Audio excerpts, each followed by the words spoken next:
আবার ফিরা আইলো রে মোহরমের চাঁদ, নবীর বংশ শহীদ হইল কারবালার ময়দান। আবার ফিরা আইলো রে, আবার ফিরা আইলো রে মোহরমের চাঁদ, নবীর বংশ শহীদ হইল কারবালার ময়দান। আবার ফিরা আইলো রে।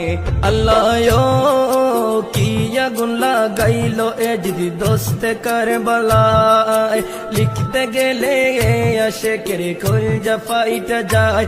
আল্লাহ কি আগুন লাগাইলো এ যদি দোস্তে কারবালায়, লিখতে গেলে আশেকের কলজা ফাইটা যায়। নবীর বংশ শহীদ করলো, নবীর বংশ শহীদ করলো এই জিদা শয়তান। আবার ফিরা আইলো রে, আবার ফির